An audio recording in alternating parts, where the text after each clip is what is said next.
Hi everybody, welcome back. It's of course Sport Federation TV, where every week we talk about sport in the Western Cape. It's nice and cold at the moment and it's rather wet, but that has not stopped our sports structures from busy competing. It's of course school holidays and folks are going to the various national competitions, and of course we're talking about sport across the various districts in the province. Well, tonight we are going to be speaking to Ken Gliddon, who is of course from Western Cape Rowing, and we are going to go up the West Coast where we show you a little bit about what happened recently at the Western Cape Farm Workers Annual Sports Day that they held in Veldrift. Very exciting, and we'll talk about that in a second. In studio with me now, Ken Gliddon, Chairperson of Western Cape Rowing. Ken, welcome to Sport Federation TV. Morning, JP. First time. Thank you. Yeah, I was about to say, this is the first time we're super excited to be talking about rowing. Yeah. Of course, if we start at a starting point, rowing is one of South Africa's national Olympic sport codes. That it is. Yeah. With the, Paris coming up next year, there's a huge focus on the national team. But locally in the Western Cape, a huge focus on rowing in general. Yeah. It's a sport that is on the up. We've never had this many bums on seats in the Western Cape, and long may it continue. Yeah, yeah. It's exciting.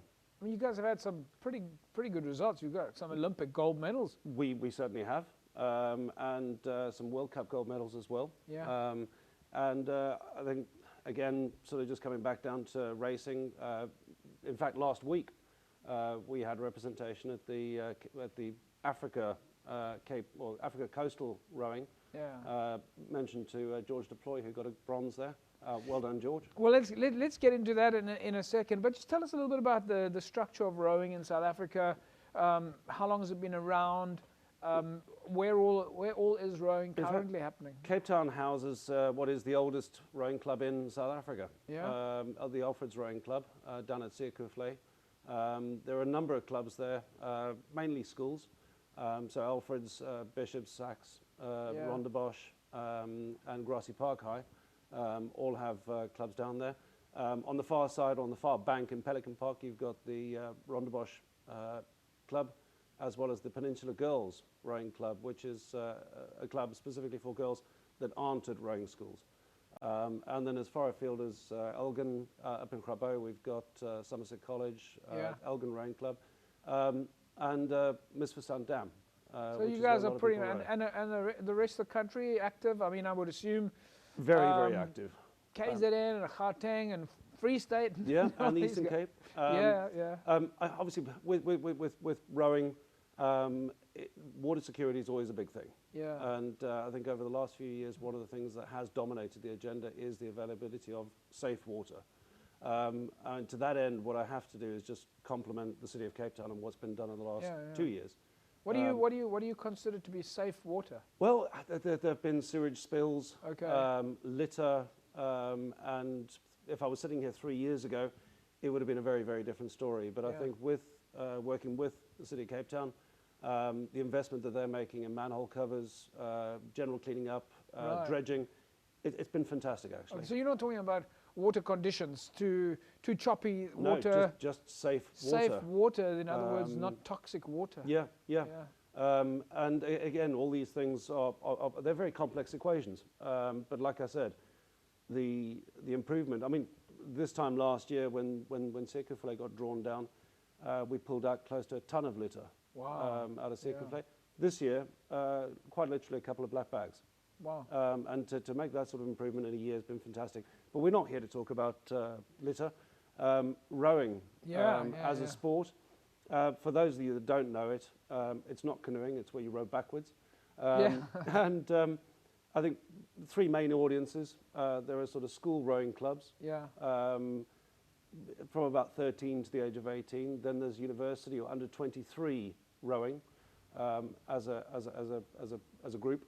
And then the masters rowing. On the masters rowing, one thing to mention is that later on this year in September, the Masters World Cup is being held in South Africa for the very first time. Wow. How old do you have to be how old do you need to be to be a master rower? Masters rowing, it's effectively older than 23. So you've got over 19 and under 23. Right. And then over 23 is considered to be masters. There are obviously different groups of masters.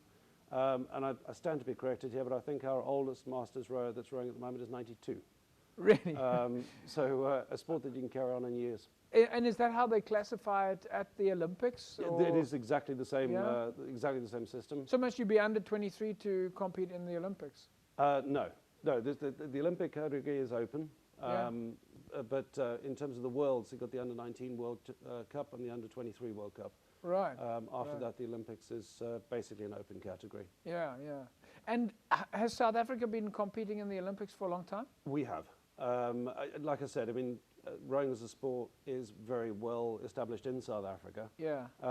We obviously, in the Western Cape, we don't have the same perfect conditions that you'd find in the UK or Germany. Well, it's interesting that you mentioned it, because when we talk rowing, I think everybody obviously comes to mind Oxford and Cambridge. That's the one. Yeah. In fact, my brother's the coach at Oxford. Really? Oh, okay. But have you yourself been coaching for a long time? I'm not a coach. Right. Okay. I work with a lot of coaches. I work with the selection committee in the Western Cape. More notoriously known as a boatman. I fix more boats than I care to imagine. But I, in my role, sort of sit behind all the coaches. Safety for me is absolutely paramount.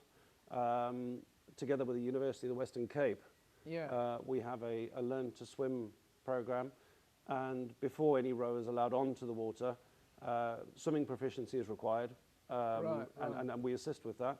But then there's also a thing called a tip test, and that is to fall out of a boat and be able to get safely back in. Safely back in, yeah. We see the kayakers doing that in the rivers and so on. Yeah. I don't know if it's the same. Rowing boat's slightly more complicated because for those of you that haven't seen one, and there'll be some pictures, a rowing scull, which is a single-seated boat, is actually designed to capsize for speed.